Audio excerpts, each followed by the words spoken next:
Hey, what's up, you guys? Oberyn Moonie here, coming to you with the recap of No One. Sorry it's delayed. Was pretty busy today. Man, this episode was pretty good. I feel like they definitely gave us a little taste of things and then pulled them back. Like, I really feel like they kind of dashed Stoneheart, and then they dashed the whole Clegane Bowl thing. I feel like both of those things are just not going to happen anymore. Like, they really, I was so sure that Stoneheart was coming, but, I digress. Anyway, I believe the northernmost point for this was Riverrun. So, starting at Riverrun, really, they stayed true to the books in the sense of what Jaime told Edmure, how Jaime treated with the Blackfish. Pretty crazy that Brienne is there now. So they're basically kind of changing up that whole story trope. Like I said, I really thought that Brienne and Jaime were going to have a long more story. I thought that the Brotherhood Without Banners was going to come into play, if not Stoneheart herself. But I mean, that's the way it goes. They talk to each other. She's the one that brought the Blackfish the note. I kind of thought, the Blackfish is portrayed as stubborn in the books as well, but this was just kind of stubborn that was foolish. Because in the books, hey, not trying to spoil the books for you guys, but spoilers if for any of you that haven't read the books that want to. But anyway, in the books, the Blackfish actually runs. When Edmure takes the castle, he lets the Blackfish swim away down the river, and then he presumably joins up with the Brotherhood Without Banners. I thought that they were going to let the Blackfish swim away still. However, he was going to join up with Brienne and Podrick. Which brings me to Brienne and Podrick. R.I.P. Blackfish. Sorry. To kind of didn't want to... Sadly, there's nothing more to say on him for the show because he ends up getting killed basically for nothing. That's why I just say, his character was stubborn, but it was never dumb. This was kind of a dumb move. Anyway, bringing me to Brienne and Podrick. Really cool to see her face Jaime again. Really wasn't what I thought it was. Like I said before, I thought that they were definitely going to have more of a rapport with each other. I thought that this was going to be a longer story with them. It really just seems like they just met each other for a second and had this kind of awkward conversation in which she got this badass sword out of it, and she really wants his sword, if you know what I'm saying. But then she kind of is hey, sorry, I'm gonna have to fight you. So and Jaime in this is just he wants to be good, but he's not. In the book, you really see a redemption arc, and in the show, they're just not giving a fuck about his redemption. He's still maniacal and kind of basically dishonorable. He let Edmure go, but at the same point in time, if Edmure hadn't kept his end of the bargain, he really would have done all that shit. So it's Jaime by no means is a good guy. But this whole thing brought on a great stuff. I loved seeing Bronn and Podrick. I think it's an amazing thing. I really think and hope that even in the books and the show that they're setting up for Podrick Payne to be one of the most badass swordsmen in basically on the planet, because the guy is really awkward except in battle, where he seems really good. He even killed, he didn't battle one of the Kingsguard, but he killed one of the Kingsguard knights when he took him, when he was not paying attention, basically, when he's trying to kill someone else. But I still think Podrick, he's learned from Tyrion, yet he's been trained by Brienne, and then Bronn, who's also been kind of a pseudo teacher, teaching him the bad tricks or the street fights and that kind of stuff. I just think, man, I don't know, I feel Podrick, if he soaks it up, he's gonna be this amalgamation of a really honorable knight that still knows how to get down and dirty, if that makes sense. He's gonna get his knighthood from Brienne, but he got his his education from Tyrion, and then he learned the streets from Bronn, and that just kind of makes a badass. Right? In this story, doesn't it's all about people overcoming their odds, and if Podrick overcomes all those odds, that's pretty badass. So anyway, enough about that little bromance. I thought, like I said, I thought that the way that they dealt with it was pretty cool. They really had Jaime tell Edmure basically exactly what's in the books. Edmure was such more a coward in the show, though, because like I said, in the books he lets his uncle, the Blackfish, get away. So I don't understand why they're making Edmure so such a pussy in this. Don't get me wrong, he's not this paragon of confidence anyway. But he was never this big of a coward, truly. Not in the books, anyway. But, whatever. If that's just the way it is, it's just the way it is. Jaime letting Brienne go, I thought, was a very cool moment for them. I almost wish that somehow that had played out in the books, just because it's so symbolic. I mean, like, they're looking at each other. He could easily call his men to kill her, or capture her, or stop her, because she's basically plotting rebellion against his family and the throne. And that would be completely true. She would probably fight, too. But it's kind of like he understands that, like, in the long run, he respects her, and that ultimately he doesn't think that she will ever come into conflict with him, if that makes sense. Like, I think he thinks that the North is basically going to sort itself out. They're never going to come south again. I mean, if that's true or not, I don't know, but I mean, I don't think I think they think that Northerners have like this very short memory, or like are dumb or something. It's like, no, to live in the North, it makes you hard, okay? Like, they have long memories because they have to. But yeah, anyway, so Riverrun, the way that would help, the way all that went down was basically cool, except that we didn't get to see any Brotherhood without banners, except in the Hound story, which I thought, I mean, like, I didn't understand that whole thing about that guy putting his finger up the younger guy's ass. It's like, dude, come on. The way that they have banter in this show is so fucking weird. Like, whoever writes the banter is, like, seriously a pervert or a bro. Like, seriously. Like they must have belonged to a fraternity, because they think of, like, the dumbest shit when it's two guys just talking, for, like, two common men talking. You know what I mean? Anyway, I'm glad to see that the Hound, since they brought him back, I don't know if this is confirmation that he's coming back in the books or not, but I hope it is. Basically, he learned nothing, though. Like, he still wants to slaughter people, except now he might be slaughtering people in the name of, Red Valor and for the good. I do think it's cool, though, that you got to see, I mean, if they're not going to bring Stoneheart in, at least they're kind of adding in a cool little story trope for the Brotherhood without banners, in which I do hope that the Brotherhood ends up going north anyway. I mean, I kind of think that's where everyone's going to end up at some point. But I really kind of hope that the Brotherhood would go north to kind of help the Starks out. You know what I mean? Because I feel at the core, I mean, in the books, of course, the Brotherhood is for the Starks, because you have a reanimated Catelyn Stark that's leading them. But in the show, I really hope that Beric Dondarrion and Thoros kind of like are like, oh, the Starks are the ones that have been kind of like these victims the whole time, and they're honorable, and they were really trying to like help things out. I hope that happens. I really, really hope that happens. I don't know where it's going, because now I feel like they're so far away from the books that it's like anyone's guess, and this is basically all new. Going down to King's Landing, Cersei just keeps going from one fucking, like, pot of shit to another, dude. Like, what the hell? I mean, like, what does she think is gonna happen? Did she think that she's just gonna force herself back on the throne, or like she's gonna, like, somehow people will forget all the shit that she's done and like what's happened to her, that she walked naked through the streets? I mean, I don't know. I mean, basically Cersei has lost it, but now it's just people consolidating, like, Cersei, like, truly declawing her. Like, now she basically has like this undead giant as a protector, but the Faith are like, okay, take away that, what else do you have? And she has nothing. She has no allies. I mean, Jaime's gonna have to come back with an army of some sort if he thinks that he's going to save her on this, because everyone wants her gone. Tommen basically making that edict that there can be no trial by combat, like, is basically saying that even he doesn't want her around.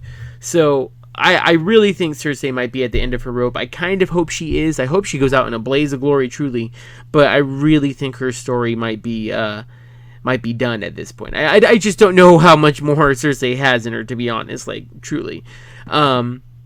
I think she might take Tommen out too at the same time, just saying.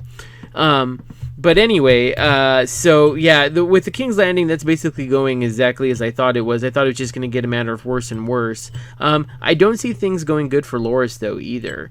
And I kind of wonder if Marjorie has sent, like, Olenna leaving is her gathering an army to come back. I mean, I kind of wonder what the hell is going on. Like, what was the symbol of the rose that Marjorie gave to her grandmother? Because I kind of wonder if they think that Loras is gonna, I mean, Loras is basically, in this story, the future of their house. So I think they're gonna have to make some sort of gambit to save him. I just kind of wonder, in the long run, what the hell they think they're gonna do. because Tommen seems very, very much under the thumb of the High Sparrow. I just don't see how they're going to get Tommen. I mean, even if the Tyrells somehow weasel their way out of this and that kind of stuff, where does it leave Tommen? I mean, he's basically screwed. Anyway, so I think basically King's Landing is going exactly according to plan too. I think they haven't really strayed that far from the books in this sense, other than maybe the stuff with the Tyrells, because there's a lot more Tyrells in the books than there is in the show. Anyway, going further, let's go to Braavos now. Let's talk about Arya. Dude, I mean, it's kind of exactly what she says. She's like this harbinger of death. You know what I mean? Like, she even beat the Faceless Men at their own game, kind of. I mean, you could... maybe that girl wasn't exact... She still seemed like she was on the Initiate level. I don't know if she was a true Faceless Man. But, I mean, she definitely had the skills. You know, they trusted her enough to give her a face. So, I kind of wonder what this symbolizes. Like, it definitely seems like, okay, her score with the Faceless Men is settled. She took what she needed, which was the education, the deadliness from them, and now she's going back. But I kind of wonder, like, are the Faceless Men really gonna just allow her to walk away? I mean, the guys seem pretty impressed. I don't know, I just feel like maybe I don't know if the Faceless Men's story in this are done and Arya is now just gonna go back and it's about her like wreaking just like bloody vengeance on people. But I just kind of feel like there's still more to it. Like, there's still answers. Like, was Syrio Faceless Man? You know what I mean? Like, I really want that answered, you know? Like, I was feeling like we were, like, on the cusp of getting that answered. But, anyway, the way that they did the whole, like, suck that Lady Crane had to die, I thought she was so beautiful. And I just loved her character. But also, you know, I was kind of wondering, like, if Arya really was going to fight her, and I kind of figured, like, okay, she's going to have to, because otherwise she's just going to be hounded the whole time. Really wanted to see her use her warg skills. Suck that they're really kind of seeming not to, like, bring her up as a warg on the show, at least not yet, but definitely was badass the way that she took out the candle and then apparently killed the girl. Like, I really wondered what went down in that fight. Like, I hope almost that it goes down the same way in the book, because I would really want that fight described, just because I'm sure it was just visceral. You know what I mean? Like, these are two, like, solid killers going at each other. When she went back to the House of Black and White, I thought it was pretty, like, okay, like, you know, I was expecting him to kind of, like, give her room, because she's deadly, you know, she proved it. So I really, even if the Faceless Men don't end up chasing her or whatever, I do kind of hope that maybe he even follows her and, like, wants to tutor her more to become, like, a real true essence of death, basically, in so many words. But, like, that's what I'm just saying. Like, I really, really hope that, like, they see within her that she's something special. Regardless of if they chase her or not, I think she's proved that she's something special anyway. And I think when she gets back to Westeros, I mean, who knows, man? Like, I mean, will she go after Cersei? Will Cersei still be alive? If not Cersei, then who will be the next one that she goes after? I mean, will she find the Hound again? Like, think about that. Like, what will she say if she finds the Hound again? Like, oh god. Anyway, sorry, I just love Arya's character. But going back to kind of go to Meereen and finish that up, I think it's kind of obvious that Varys is going to either meet up with Illyrio or obviously to meet up with the Greyjoys and try to get them onto the side of Daenerys.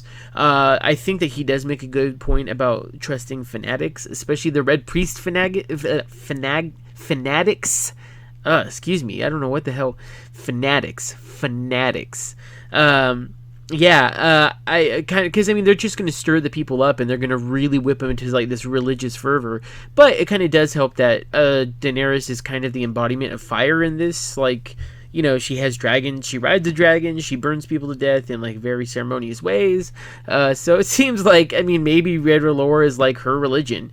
I thought it was badass that she's in the Targaryen colors now, black. She's wearing her black dress. Which she needs to be because there's a Targaryen fucking colors, bro. And I think it's really cool that she like found her way back. And I kind of wonder, you know, what's going to happen with this. Like, are the Ironborn going to come in time? Is it going to be kind of how it happened in the books?